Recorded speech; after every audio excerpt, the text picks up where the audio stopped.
All right, it says we're live. Hey, everybody, welcome. Thanks for showing up. Everybody in the chat and everybody in the panel.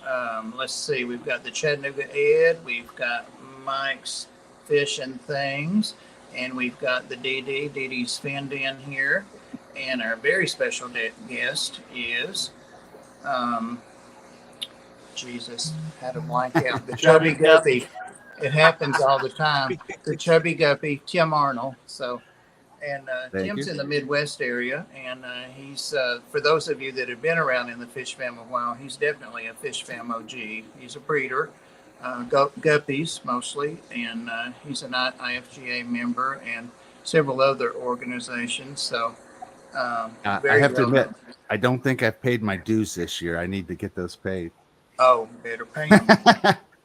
We'll Let's say former member right now until I get that all taken right. care of. Eligible to be a member. Yes, yes. They So don't he's dislike me that much. Yeah. I He's haven't going paid to this talk year to either. he's going to talk to us a little bit about guppies and show some guppies. And I'm going to real quickly go through the chat and say hello to everybody. There's Patty's Petite Tanks, McCarthy, Yeller, and thanks, mods, for being here, especially. Several people on the panel are mods as well, so we got it covered both ends. Scotty Aquati, there's Kaylers, Jenny Lynn, howdy. Um, a lot of conversation. There's Susie Q. She overdid it yesterday at the beach. Don't we feel bad for her? She overdid it at the beach in the sand. Was she cleaning it? I don't know what she was doing, but she's tired, so she's laying down. Too much fun in the sun yesterday. So feel better, Susie. Get some rest. She must have partied hard, you know it. Aqua Designs by MLT. That's Monica Lynn. Welcome, Monica Lynn. Thank you for being here. Scotty the Fish Freak. Welcome, Scotty. And let's see, Bunny Viper. Hey, Bunny. How you doing? Anybody else? I'm on the phone as usual, guys, so it's a little slow to scroll it. There's the Dee, but she's up here too, so. I'm everywhere. I'm just I know nosy. I'm nosy. She's a social butterfly. She is. And there's Lori, Monster Fish Gal. So if I missed anybody, I'm sorry and welcome. And thanks for hanging out with us for a while. I think you're going to really enjoy this. All right. Well, Tim, do you mind telling us a little bit about you and how the Chubby Guppy, I remembered at that time, how the Chubby Guppy channel came around and that kind of thing? Well, I tell you what, I have always, had fish tanks going when I was a kid and never thought too much about it. It was just something I did. And then as I got older, got married, had kids, all that stuff, kids started leaving the nest. And I guess something kind of bubbled up inside me that I needed something to do to keep me busy. Also, another thing that kind of got me back into it is I got rear-ended in a car accident, broke my back, and had a lot of time on my hands, and I was kind of sitting in a chair just rotting away. And I thought, well, maybe this will be something I can do, keep me busy. And I started, of course, with 1 or 2 tanks and was following a few guys on YouTube. And actually at that time, I was kind of big into Mark Shrimp Tank. That's where I met Chattanooga Ed and some of those guys. Awesome. And I just was hanging out with Mark and we were talking some, and I started realizing that, hey, this is something I was really enjoying. So, of course, before you know it, 3 tanks became 5 tanks, became 10 tanks, became 76, I think was the most I had at one time. And I had about 9 ponds. But because of my health lately, I've had to cut back quite a bit on what I was doing. I also found out quickly, for all you guys that want to get in the fish business is not the most friendly business in all the world. The YouTube side of it's great, and we get a lot of folks, but the business side and the worldwide dark web of idiots, they don't understand. They come in thinking that they're going to talk you down on your fish, or that they're going to get the shipment and then they're going to turn around and reverse charges on PayPal and say they didn't get them, or that they were the wrong color, or this, that, or the other thing. And I have a very, very liberal policy. I basically normally will say, look, I'll guarantee you have offspring before I stop sending you fish. Obviously, you got to help on shipping and things like that. But even with that policy, I was getting people that, oh, well, they got the fish, but no, they wanted their money back. And so I've always been more into the conservative side of it, or conservator, excuse me, side of it. It's one of those things I buy, but I don't want to sell. And it's the longer I go, the more I get where I don't want to sell. And I hate these guys that, oh, I'm not going to sell to you because you don't take care of your fish. And, you know, that I hate, because one, we don't know what people keep their fish like. We make a lot of wild assumptions. But as the older I get, the more I'm getting like that. So, I can't say a lot about that. But I've just found that with the way things are going, I'm more into keeping fish than I am to selling fish. And of course, everybody gets the fever. You know, it's the gold fever. Oh, I can get $25 a fish. I can get $50 a fish. And you get kind of excited and you sell a few for those prices. And you find out it's just to your really good friends. The rest of the world, not so much. It tends to be more problematic. Now, if I had a facility and I had helpers and things like that, I think it would go a lot easier. And you know, it'd be a lot better as far as the business end of it goes. But a lot of people don't understand that, hey, I can't, you know, send you 3 hours of video for the 3 fish you want to buy.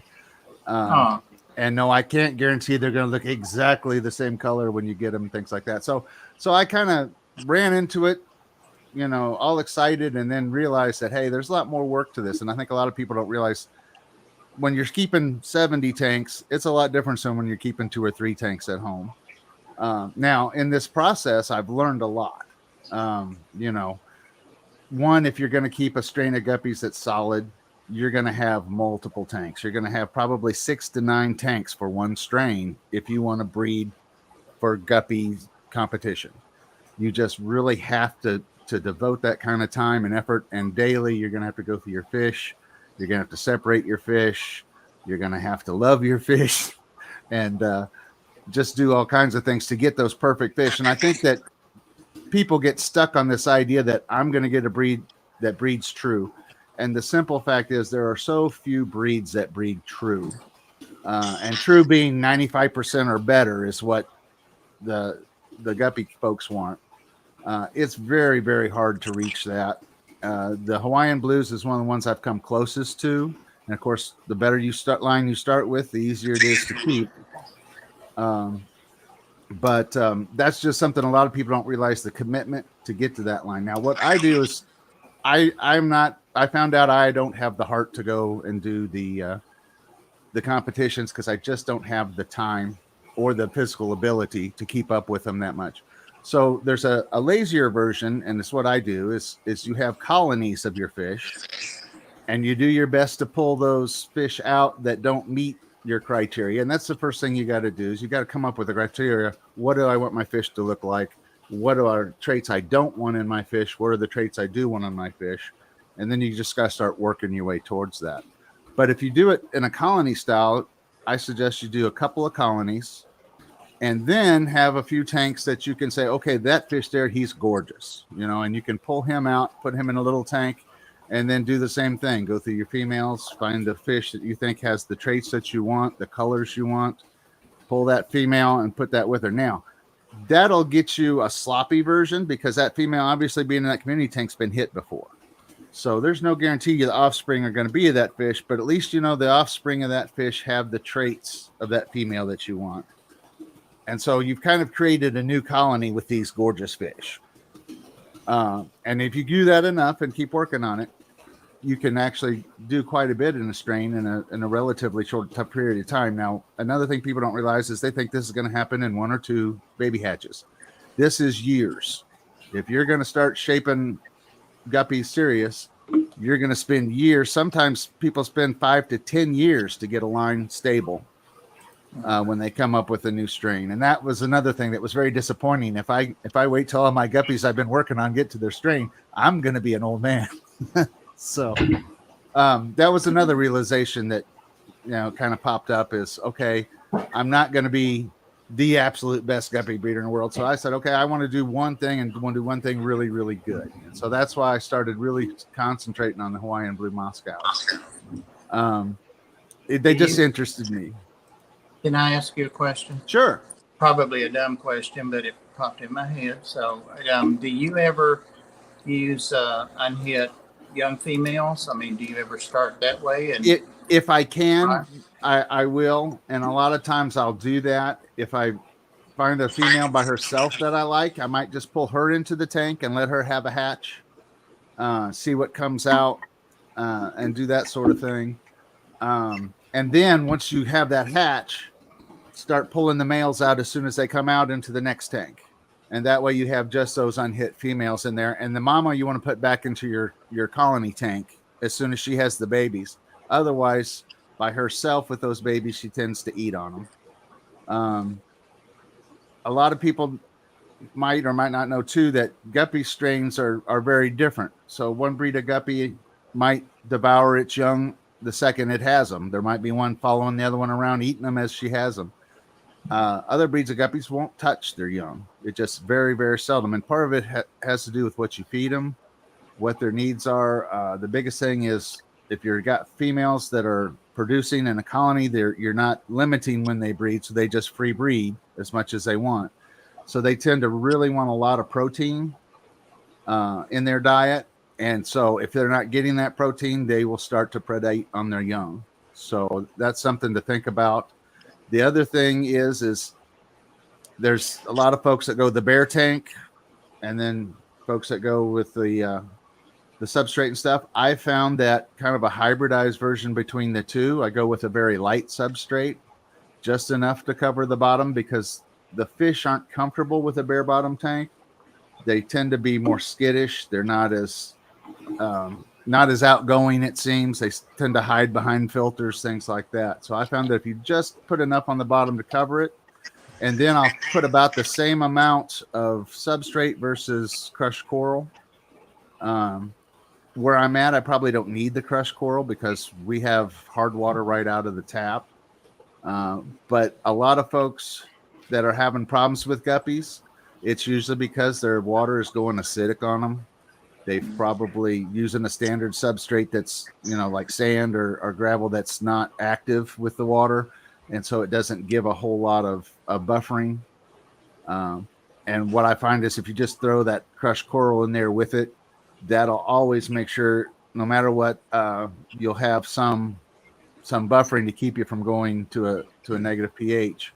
The other thing that I do that I find is helpful is I'll keep live plants with my guppies and driftwood. You'll almost always in my tank somewhere see some challah wood. You'll see some some sort of African hardwood or something, especially like this tank that I'm showing here. I do have a pleco in there, and she runs around and likes to chew on stuff. And I also run all my tanks have a mono shrimp or some sort of shrimp in them as well that also cohabitate with the guppies. And I think it's important to have those stages. Another great one, not so much for the snail, but for the guppy, is to have mystery snails or even better nerite snails because they don't have the antenna action near as bad. That the guppies tend to harass the mystery snails, but if you have a big enough tank, they can motor about. But having those different stages of process where your guppies are eating their food primarily, what they don't eat that makes it to the bottom, you have something that's going to pick that up and clean it up. Now guppies they'll clean up the bottom. They'll feed anywhere. Guppies are like sharks. They'll feed on the top of the water, in the middle of the water, and off the ground. I'm sorry. Hey, Swiss, that's enough, baby. She can. I've got the camera on in the other room, so she's hearing our program in two rooms, and she's not happy about it. But so the big thing is by having all those different things, you got plant matter. That's always going to be decaying, and that's always going to give some sort of food for your shrimp and things like that. Also, your algae and things like that. I tend to be more of a Lucas Bretz type. I tend to let tanks go more natural, and then if they get away from me, I clean them up.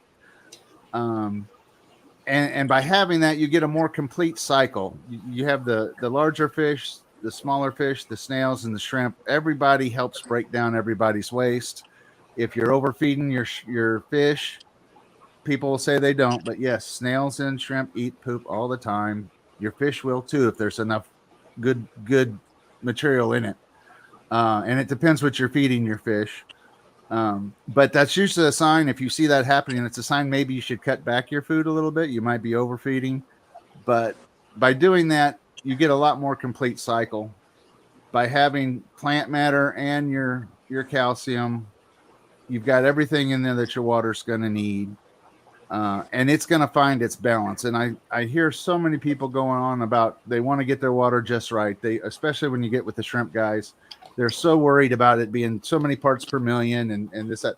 Let your tank find its equilibrium. It's going to find it on its own, and every tank's different. I was talking to Bob earlier. I've got a rack of tanks. They're all identical. They get the same water from the same source through the same hoses.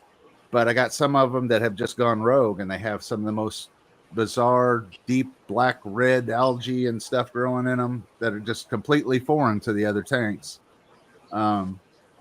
But you really just got to let your tank do what it's going to do. I mean, you can guide it, but don't be sitting there trying to micromanage it. But if you supply it with, like I say, multiple habitants that are going to eat different, parts of the tank, your cleanup crews, your main folks. Another one that I put a lot with my guppies is a lot of times I'll put Coulee Loaches in because they're hidden during the day. The guppies don't bother them at all. And then at night they come out and clean everything up. So that's the big thing that I try to do. I always try to do a complete ecosystem. And I know that that's hard to do sometimes. And especially if you're doing it for money, a lot of people want to go bare tank so they can control everything. And that's great as long as you keep control of everything. But the day that you don't, there's no buffer, there's no safety net, and you get a tank full of dead fish. It's happened to me many times. I'll tell you the biggest problem I have is with my air sponges. With the hard water, they'll over time, of course, they start to calcify inside and they start to lose airflow. And you think you've got everything going great, and you've got, I run mostly 20-gallon tanks for most of my guppy breeding. But if you have, 50 to 100 fish in there, and granted they're young, so it sounds like a lot of fish. It's really not when you're talking about guppies. But they're doing great, and then you lose that airflow. It can only take a little bit of airflow, and suddenly you don't have enough oxygen in your water, especially if your temperature's up, summertime especially, outdoor ponds. It really takes just a very little to shift that balance of that tank over. And by having those different items, mainly the calcium, that's really a fail-safe to keep that from happening, because as your water starts to acidify, of course, the more acidic it gets, the more the carbon or calcium that comes loose and gets into the water. So it helps stop a lot of those catastrophic things. And the other, of course, catastrophic thing when we talk about guppies is going to be health. So many people go up to PetSmart and they see, the most awesome guppy in the world. And I've fallen victim many times. They're gorgeous. Mm-hmm. And you get them the day they came in and they're swimming and they're happy, and you get them home and the next day they look like death eating a donut. And everyone in your tank looks like death eating a donut. So always, always, always with guppies. I don't care if you're getting them from me, if you're getting them from anyone, stress on a guppy, even a healthy guppy, can cause illness. And especially in the shipping process, we get a lot of problems with fish that are normally stable and healthy. They get the stress of the shipping, then you get them, or the receiver gets them, then they put them in different water.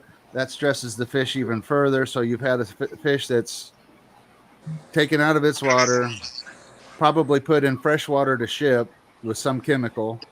Then it goes to the stress of shipping and starvation for that, however long it takes to get there. And then you have the temperature swings. So you start, it's basically, it's like a piñata. You're swinging at these fish with everything you can to drive them nuts. And then you throw them in somebody else's tank with new water, new chemistry, and then they die in, a week or 2 weeks. And everybody, you sold me bad fish. Well, probably not. probably those fish were stressed to the point that they just couldn't take it. And I always tell people when I sell them guppies, your goal with guppies is not to buy fish and keep them for 2 years, because they're not going to make it. Almost guaranteed, if you're changing regions of the country and shipping fish, they just don't. So your goal is to have offspring from those fish in the new water, and that's your best bet to start a healthy guppy aquarium in the new location. And of course, with everybody's experienced these last couple of years with COVID and everything else, shipping fish has just become a nightmare. You can't, they can promise you the moon, but they very rarely deliver. And the most you'll get is a portion of your money back if you're lucky on the shipping, but you lose the fish every time. So that's why I always ship UPS overnight. Yeah. It's well, worth and even money. Yeah, well, and even with that, a lot of the times I've been shipping, their overnight becomes 2 and 3 and 4 day service. You know, I've never had a problem with that ever. Yeah. But Well, knock on wood. Knock on yeah. wood. Of course, I'm in the Midwest too, and like I say, I get, because I guess the guppies I keep being Hawaiian Moscows, I get a lot of people from Hawaii that want to buy the fish. Oh, And I try to explain to them there is no reliable way to get them to you. not at all. I'm sorry. And then the few times I've done it, I think I've successfully sent the fish once where they all made it and everything was copious. And doing that, I put them in coolers with heater cold packs, with ventilation, with insulation on top of that. So it's like a foam cooler wrapped in a tin foil bubble wrap insulator, and I'm spending $50 on packaging, to send fish. And I try to explain to folks that it's not good for the fish, and it's really, not something I want to do anymore. So you've got that. And like I say, there's just all kinds of things that people don't really realize when you're first getting into it. But I got into it simply because I just loved it. And it gave me something to do. It kind of filled that emptiness when, like I say, when my kids left the house. And just the more I got into it, the more I enjoyed it. The other part I really enjoyed, of course, was the fellowship, getting on with YouTube and getting to know folks. It was kind of funny because I had gone to a St. Louis fish show and I had met Lucas Bretz, had no idea who he was. And we sat and shot the crap for the afternoon talking about things. And I finally bought some of his shrimp, after I'd gone around the tables and come back. No idea that I was getting 10 of his shrimp for like $35, which is like a steal,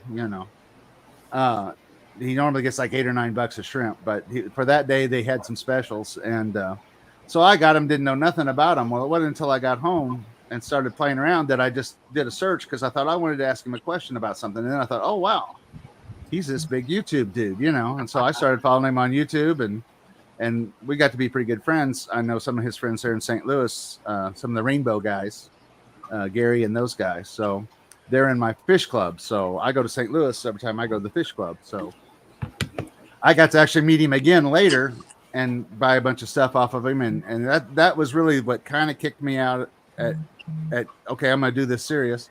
And then, like I say, I'd met Chattanooga Ed on Mark Shrimp Tanks. And he said, you do this pretty good. You ought to do this. You got to get on YouTube and do a fish channel. So I got all geared up to do it. And then I never really did it. I just got so caught up in keeping the fish that I was like, okay, I can clean these 10 tanks that need to be cleaned today, or I can film me cleaning one. And it's like, I need to clean the 10 tanks today, And when I got over that 70 tanks, it was, okay, I got to clean 10 fish tanks a day to keep up, And it started being a lot more work than it was fun, because at first it's great. Well, then as the algae starts to grow and you start, okay, now I got to change the water. Okay, now I got to scrape the algae. Okay, now I got 400 pounds of duckweed that I got to scoop and do something with it. I started making duckweed food. I started making duckweed fertilizer. I started making, I'm about where I'm going to make duckweed bedding, I think, soon, or bricks to make housing. Awesome. But I wish you could show them your setup there. You showed me today. Maybe later. Which one? Which one? What you're sitting at, your controls and your springs and all that setup. Actually, I can. I've got. It might be a second. There we go. Tim, do you live in the St. Louis area? No, I'm actually in Columbia. Oh, okay, cool. Where am I? Am I on there? There you are. I've got to turn off my thing. Hold on. Hey, Stephanie. Hey, Pam. Here we go. I love that tank. Hey, That is Bob. just really nice. All right, here we go. This is Let me blow you up. Hang on. Wow. I like his computer system. Right? yeah, this is everybody. Oh my gosh.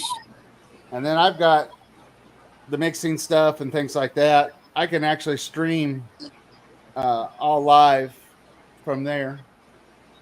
But I've got StreamYard, Streamlabs, everything. I basically spent probably close to $9,000 setting everything up so that I could stream, and didn't do any streaming.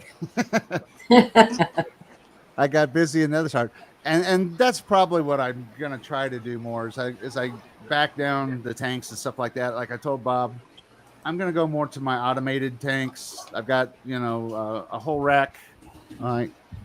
I'm sorry I'm not better prepared for this stuff, but if you look, that's my kitchen. And you can see every wall, and you can't see on this back wall over here, that whole wall's covered in tanks too. And then on the far end is my stove and all that stuff.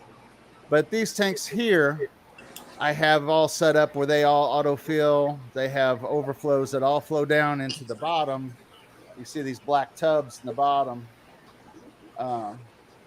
They're my sumps, and so basically as I fill fresh water, the old water goes down into the sumps, and that's where I put all my coal fish.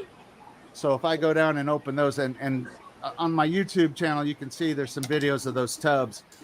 There's hundreds and hundreds of fish in those bottom tubs, and they do perfectly fine with no filtration at all. The only thing in there is duckweed and guppy grass. And they thrive. And then what I do with that is as those fill up, then I pump out of that, and that feeds all of my garden stuff. So everything that I'm growing, I take the sludge out of the bottom of those and pump it out and feed my plants. So it works out pretty well for that. But like I say, I'm kind of going away from all the little tanks, and like that whole big conglomerate of tanks dividing the room there, those are all coming out, and probably only about half of those are inhabited right now. The ones closest to me are shrimp. I've got shrimp in 3 of them, but those are my non Hawaiian blue Moscows. I have mini tiger endlers in there. I've got not Luke Roebuck, but the other gentleman I'm drawing a blank on. I got some of his Blue Dreams. No, these are guppies. They are American blue deltas, Stan Schubel's fish. Yeah. So I have one strain of Schubel's fish, and I would like to have more, but I'm happy with those right now.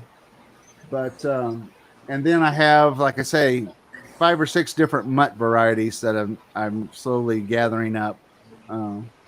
That I think most things are going to switch over to. So, like I say, you've kind of caught me in a transition, so I don't have a whole lot of great stuff ready for video.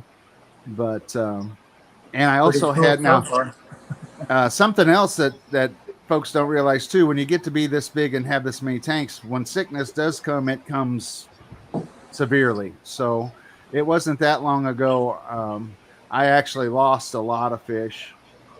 Just simply because I had slowed down on the feeding, and so that slowed down on the breeding and slowed down on the populations. And so as I did, I lost a lot of my adult males without having a lot of replacements for them. And so what you're seeing now in that little tank there, some of my videos before, I would have a ratio of more like 80% males in that tank. And if you look at it right now, it's mostly females. There's only a handful of males in there. Hey, my duckweed roots are starting to settle. I made a mistake of scooping duckweed right before the show, and I realized I had made a slurry of duckweed roots going crazy in your tank. Those are but beautiful. Now this will tell you something that I don't know a lot of people know, but a duckweed secret. If you do use duckweed's a great indicator on your water health as far as for plants. If your duckweed has real short roots, that means your water is full of nitrates and probably needs a water change, or you might be running a little hot on your fertilizer. If your duckweed has really long roots, like you see in this one floating around, that means that your water doesn't have a whole lot of nutrients going on and probably doesn't have a lot of nitrates. I'm going to write that down right now. That's something that duckweed's really good to tell you. Now, what you'll find, though, is when it does get in that state where the roots get really long, they break off real easy. And so you get a lot of debris and you'll get a lot of stuff on the bottom. But I found that stuff like Corydoras and things like that really enjoy going around the sand, knocking that stuff around. And if you see on my tank there's kind of a marshy, mushy, cover to the black gravel. That's actually black coal slag. And then all that white is actually shells, because I've got a huge population of snails in this tank.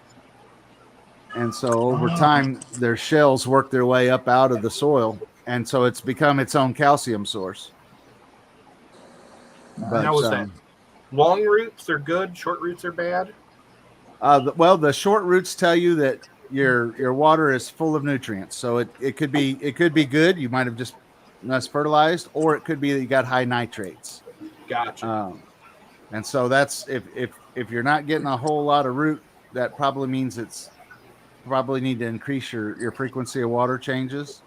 And there again, I am not a big water changer. I follow more of the LRB method, that you can go 2 or 3 months and not do a water change, just top off. I usually do top off with RO water for just normal evaporation.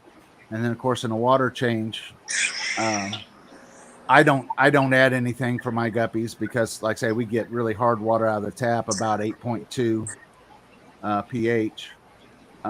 And I know that my calcium levels are really high. So what I get is calcium buildup on the top rims of my tank and in my pumps and things. So that's the other thing I was telling Bob earlier.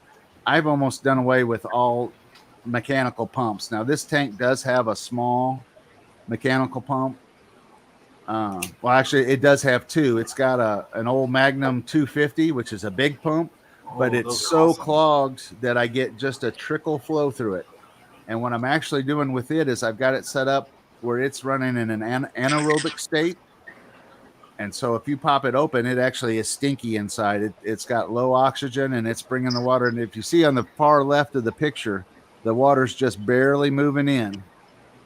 And that's coming from that big canister pump. And I haven't changed that pump in 2 years. Oh, God.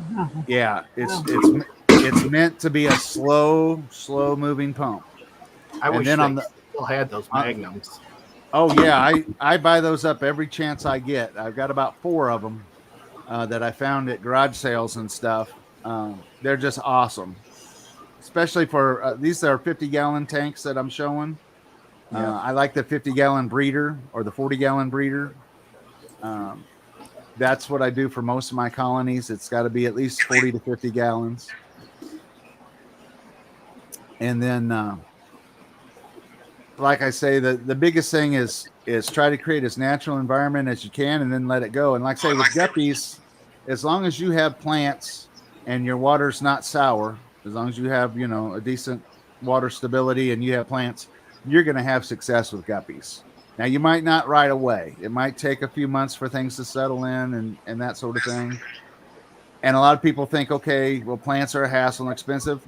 Most all of my plants I go and get from PetSmart. I got a buddy who works up there at PetSmart and Petco, and I just know what day of the week they throw their plants away. After a couple weeks, they go and they throw everything away that doesn't look healthy. And I've just made enough friends with those guys that they put them in a bucket and save them for me. And so about once a month or so, I'll get a call and say, hey, we got some plants up here for you. And I'll go up and pick up a bucket of plants. And 3/4 of them are garbage and will never amount to nothing. But the rest of them, now you have to, just like everything else, you have to quarantine those plants. So I have a few tanks I don't keep any fish in. I just throw them in there and wait a week. And if anything that looks better in a week's time, I keep, and everything else I toss out. But just little ways that you can go to get. I say quality plants. They're not always the most quality plants, but what you keep ends up being the quality plants. And then every now and then I'll get a few stems, from somebody else like Lucas or Bentley. This tank used to have the whole top of it covered in octopus plant. Postamon. I can't think of the scientific name. Focustemon. Yeah. Stellatus octopus. Something. Yeah. So we call it octopus plant. Yeah. And it's another great one for guppies, but anything that is going to give you foliage coverage is great for guppies. And guppy grass is my go-to for my breeding tanks. But almost all my other plants, I usually go with a slower growing Anubis or something like that, just to give some structure. And as you see these, they give wonderful root clumps and stuff like that for the little fish to get into, and it gives them safe haven from the adults. Like I say, this tank is a very, very low maintenance tank. I hardly do anything to it. About once a month, I'll add a little bit of fertilizer and trace elements, iron and that sort of thing. Everything else is in the substrate. This is a substrate that I've layered with the very bottom is safety zorb that I preloaded with nutrients. A lot of people have used safety zorb, but they don't realize that safety zorb will soften your water. And if you use it plain by itself, it will literally suck your water down to like less than 50 parts per million. Now, this is really bad if you're doing big water changes. Like when I first tried this, I didn't realize that. If you're doing a big water change and you think that, especially me, I was expecting I had hard water. I was finding out that every time I would add water, I was actually flipping the pH on the tank because it had sucked the water so soft that now you can get away with a multitude of sins by doing that, because not only is it taking nutrients out of the water, it's taking toxins out of the water. So it's a good idea to use it as a base stuff. And like I say, if you just throw it in a bucket and then you can take whatever your favorite liquid fertilizer is, like a bottle of Simple Green. That's Easy a cleaner. Green? Easy Green. And dump that in and let it soak for, 5 or 6 days. And then pour that off, rinse it, pour that off, and then put it in your tank. And by doing so, it preloads itself with all the nutrients and stuff your plants are going to need. And the good thing about clay is it'll absorb them, but it'll also will release them to plants. So it's good to add to any kind of soil, but I always start with that, and then I'll come in sometimes on top of that with one of the more popular mixes. Most of the popular mixes, though, you find tend to make things go negative as well, and so that's why I always like to come in and add that calcium to that, just to make sure that it's stable. The majority of my tanks, I go with an inert substrate and then add the calcium. But on these big tanks, because I want the plants, I go on and usually use the safety zorb mixed with any of the commercial, plant mix. Oh gosh, I can't think of any names because I just buy whatever's cheapest usually when I'm doing it. And then for my shrimp and stuff, of course, there's, that gets a little more special when you're, depending on what kind of shrimp you have and doing. Of course, most of the shrimp I keep with guppies, so you don't have to worry about them. Question. I saw somebody is interested in getting some the blue Hawaiians from you. Did you have stuff on your website for sale? I tell you what, I really am not selling right now. Now, I do have my website up and it still has everything on there. I've not been selling right now because, like I say, I'm kind of in a regenerative mode. I don't have a lot of good adults right now. And the ones I have, because I keep them in a community, they get fin damage.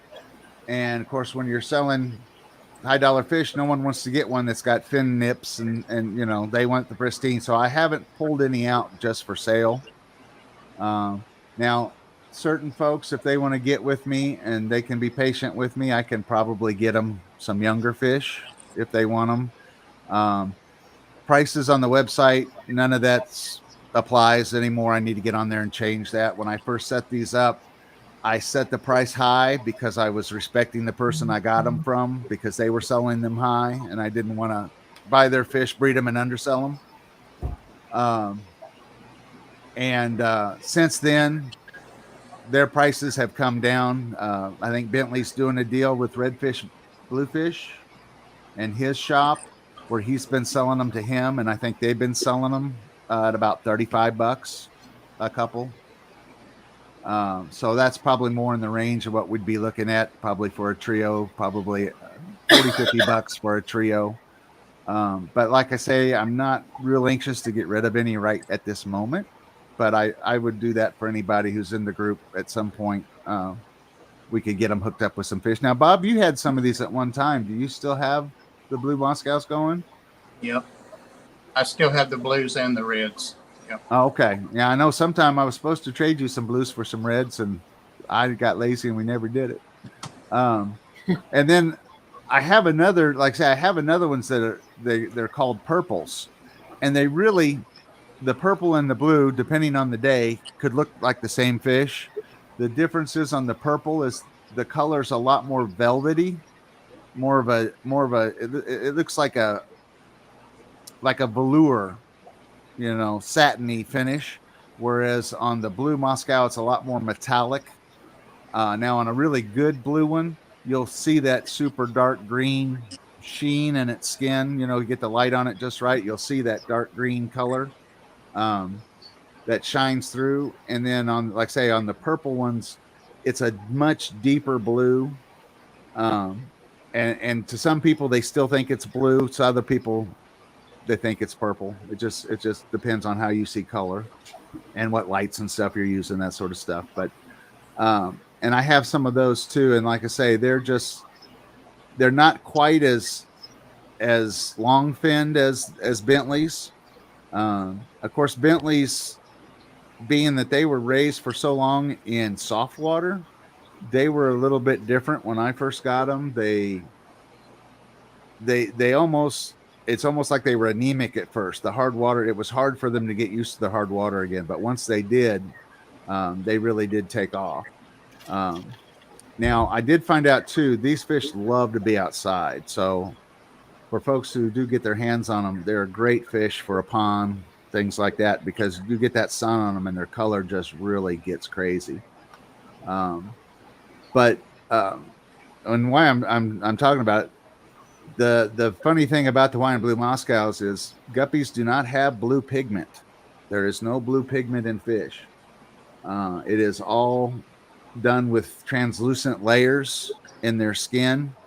And basically what fish have, I'm not going to tell you the exact chromatospheres or something like that.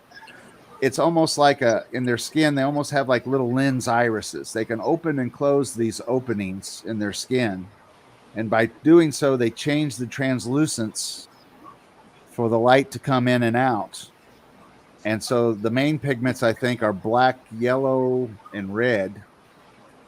And by those varying pigments, and then the amount of natural light and the color of that natural light coming in, they can change the size of those openings to actually change the color of the fish. And so a lot of times people, that was one of my big complaints when I first started selling fish. They'd get them and they say, "Oh, well, these are gray. They're not blue." And I was like, "Well, give them a couple days. They'll color up." Or they were using, a monster krypton bulb light that was just so blinding white, that all the color you got was just gray, and so a lot of people don't realize fish look better with less light. So if you'll dim your light down a little bit, your fish color will actually pop up. And the other big thing is the direction of the light makes a world of difference. And you'll get a lot of people that are big in our YouTube groups will say, "You're cheating. You're putting the wrong light. You cheated to get that color because you put this certain color light on it." No, you put the right light on it. And the right light is sunlight. So when you're trying to get your light, try to match the sunlight the best that you can, and find out the angle that they look best. Some fish look better lit from the front, some fish look better lit from the top, and some fish will look completely different if you can light them from the bottom. And so if you're going to buy a fish for the aesthetics and how it looks, learn how to light it properly to get the look that you want. And a lot of people say, oh, that's cheating. You're cheating. No, you're not cheating. You're looking at it the way, just like art in a gallery. You wouldn't put it up there and put a spotlight on it, like you would for a stage. You put the appropriate amount of light on it to illuminate the color to match what you think it was, close. Of course, we can't, with artwork, know what the original person was envisioning, but the same thing when you're shooting video for fish. If you don't take the time to, match your white balance and everything else, and then realize that your white balance, especially when you're looking through water, is going to be different in every quadrant of that picture. The top, the middle, and the bottom is getting different light at different wavelengths as it filters through the water. So there's a whole lot of different things to do there. But a trick that I do for folks that really want to see them and see the color is move the light all the way to the front of the aquarium. And on this aquarium here, you'll see, you can't see it, but I move the light just to the front edge. So anytime I'm doing photography, I move that light to the front edge so I get a little more illumination on the side of the fish, not just the top. And you get a lot more of that color pop. And I'm sorry I'm not really zoomed in on those fish. I might go in there and try to get them closer for you here in a second. But it really brings out the color in them to do that. Whereas if you move the light further in the center or the back, a lot of times what you're getting is light that's come through the body of the fish, and so it does kind of take on a gray hue or just a pasty look. It doesn't look quite natural. Only Oscars is asking you if that why my yellows don't look right. It could be, and for yellow to pop, what you want to look at is the Kelvin reading of your lamp. And if you go to more of a yellow hue, which is a lower Kelvin, like a 5, I wouldn't go much lower than 5,000 because you want to keep your light also so that it's helpful to your plants. And so most shop lights are going to be between 4,000 or 5,000 Kelvin. And that's going to give you more of that yellow incandescent light look, kind of like what my tank has right now. And then, of course, the higher in Kelvin you go to that 6,500, that's going to be like what they say, sunlight on a cloudy day. That's what I shoot for my normal tanks. Like my racks over here are all 6,500K. And that's supposed to be full sunlight on a cloudy day. So whatever that means. Now, you can get as high as like 10,000 Kelvin, but that's that super blue looking light. And what you'll find is it's too intense. You'll get too much algae, and it just really isn't worth your time to go that bright. And that's the biggest thing I get with folks when they're first setting up a tank is they think, well, okay, I want it like the sun. I want to see everything. I want to see every color. I want it to look like it looks on my kitchen table. And it's like, water's not like that. And of course it depends on what kind of water you have. If you like mine has kind of a yellow tint to it because I don't change water, frequently. If I changed out 25% of my water every week, it'd be crystal clear.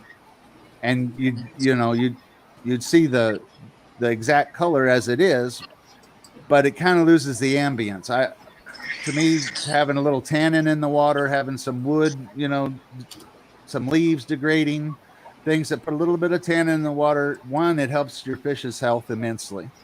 Like I say, I'm at the point now, I haven't had to medicate a fish in probably 2 years. Now, I'm not bringing a lot of new fish in. I'm just keeping my own fish and, recycling them. But by keeping that water balance with decaying material and calcium and everything, it's just done wonders. Now, a lot of folks, here's another thing with guppies, a lot of folks talk about is adding salt. And I'm kind of torn on that because you don't need to start with. Some people say, oh, you have to if you want. You don't have to. You can get away with it. Again, it's a buffer. If you add the salt, you can get away with a little bit more without having catastrophic issues. But if you're not careful and you don't monitor that salt and start adding too much, then it becomes detrimental. And that's what a lot of people get into is, okay, I'm changing my fish tank and I'm putting salt in it. Well, they don't realize that when a fish tank evaporates, the salt stays there. It doesn't evaporate. So most of us think, okay, this reading is this. So if I change out half the water, I'll cut that reading in half. Well, with salt, it's not the same. If you're physically removing that water, yes, you'll get half of the salt content or whatever percentage of water you take out. But if it's due to evaporation, that salt stays in. And so a lot of people end up putting too much salt in over time, and it ends up wrecking their system that way. The higher the salt gets, the more trouble the cycle has keeping up, and you start killing off your good bacteria in your cycle. Now, of course, if you add enough salt, it will flip over, and eventually you can have a different nitrifying cycle based on saltwater cycle. And guppies will live. You can convert guppies over to saltwater. I've not done it. I've seen people who have done it. It's really neat to see them swimming around with other fish in saltwater aquariums. But let's see. I'm sorry. I'm just reading this. Blue Hawaiian Moscows. You call them Hawaiian Blue Moscows. Blue Hawaiian Blue. I really don't know that there's a difference.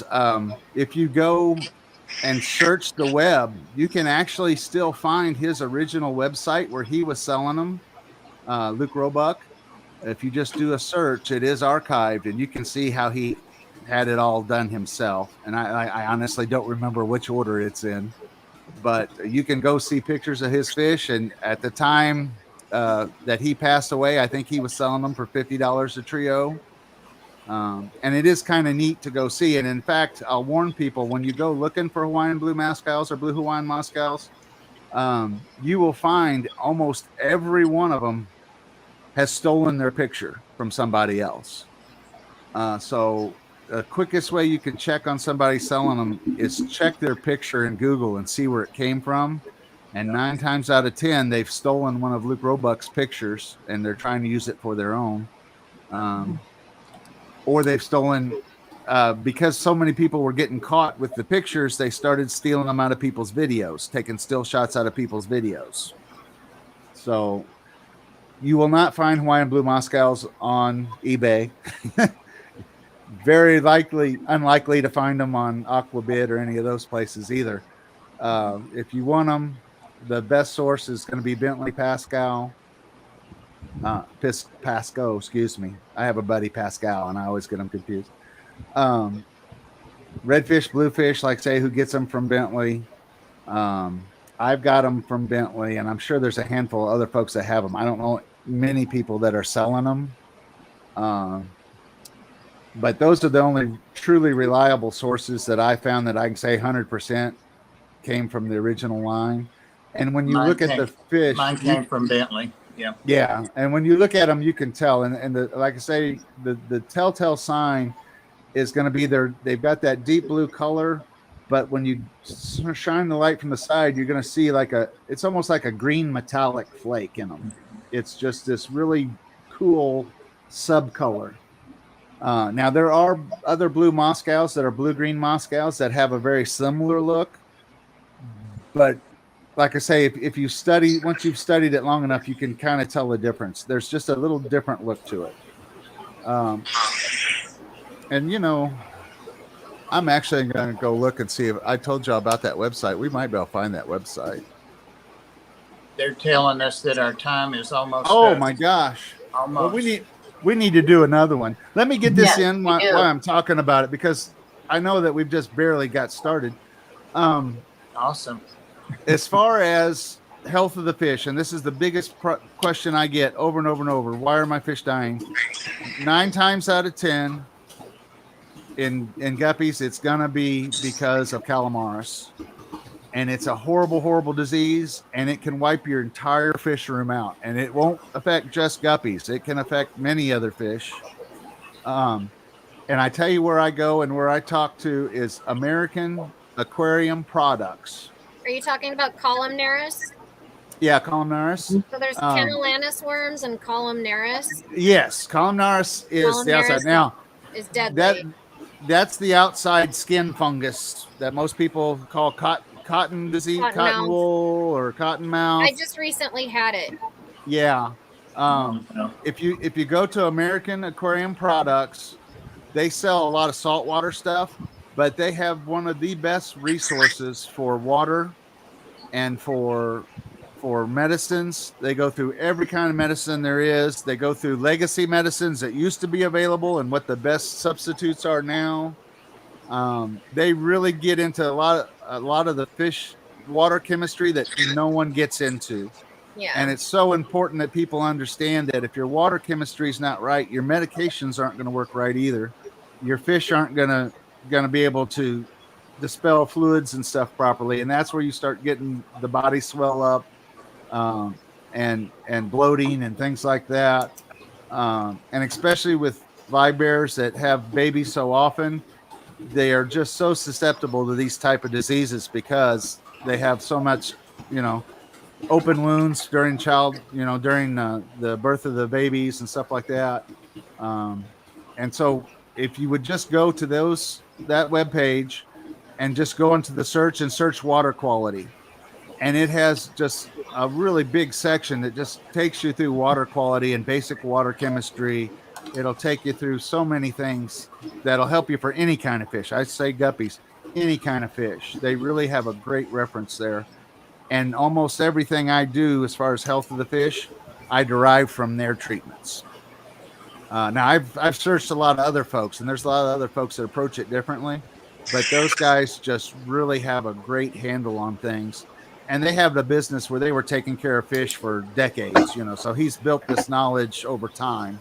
It's not stuff that he's made up. It's real life application, and these are guys that have a lot more smarts in it than I do. But I'll leave it there. And like I say, if anybody wants to ask me questions, I'm more than happy to go through and answer more specific questions. I know we just kind of did a quick overview of stuff, and I thought it was about 20 minutes, and it's been an hour. Yeah. Yeah, we'd love to ask questions and stuff, but we just don't have the time. Yeah. Yeah. Well, A part two. Yeah, Bob, let's do a part 2, and we'll set up a time maybe next weekend or sooner if you want to, or if people just want to come back and ask questions, we can do it. Gotta guess the next 2 weeks for sure, but Okay. then the third week, definitely. Okay. Definitely. Well, we can do that, and by then I'll have my media stuff put together better, and I can actually show some slides, and I'll have all the good stuff, because that's the big thing people are asking. How do you do salt baths? How do you do Epsom salt baths? How do you do, basic water chemistry stuff? And all of it's there on American Aquarium Products. And I want to do a better job of giving them credit. I don't want to take the credit for their knowledge, but I urge everybody to go there and just spend a little time reading through. Thank you, Tim. And everybody, I urge you to go subscribe to Tim's channel and give his subscriber count a little boost, and maybe he'll post something for us. You never know. You never know. I am going to be getting there soon. Okay. We're going to get some new content. I've got years worth of stuff that I've shot video on that's set me, and I've never published any of it. And I told Bob today I got a new laptop, and I just upgraded to Windows 11, and everything I tried to do failed today. Well, It does on the computer. you did an awesome job tonight. I really enjoyed it. This has been one of our best streams ever. Awesome. Well, I appreciate it. And like I say, anytime, you're always welcome. I'm sorry I don't make it on sites more often because I miss you guys a lot. Well, we understand, but we'll see you in a couple weeks for sure. You shared a lot of knowledge, and I'm kind of looking forward to part 2 because Definitely. All right. Well, we'll try to get some more organization to it today. I felt like I rambled too much. No, not at all. Everything you said. no, I learned quite a bit from you, and especially that tip about duckweed and stuff. I mean, I didn't know that. Yeah. That's really awesome to know. Yeah. Well, and your other plants do it too, but it's a lot easier to see the change in the duckweed because it's a lot Duckweed, faster. Yeah. I'm going to run in and start looking at my duckweed as soon as it's Different You time. need a short Ed. normally it's stuck on me somewhere. Well, like I say, you want it good and long. If you're worried about the fish, you want it long. If you're worried about your plants, you want it short. Oh, Edie, I see you smiling there. All Just right. depends so your goal. All right, Also, guys, I gotta run, but you guys take care. Thanks, Stephanie. It was All right. so nice to meet you. You too. Thanks for coming. Thanks, Bye. Stephanie. Bye. I Bye, saw. guys.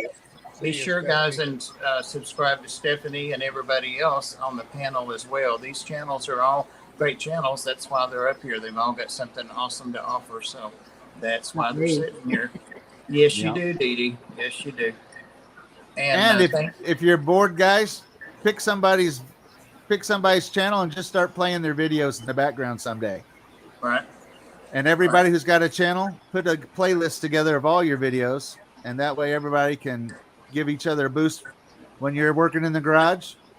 Watch all day at Kaler Aquatics. Exactly. Exactly. Mine are mostly reptile these days, but there are some fish. That's But, all right.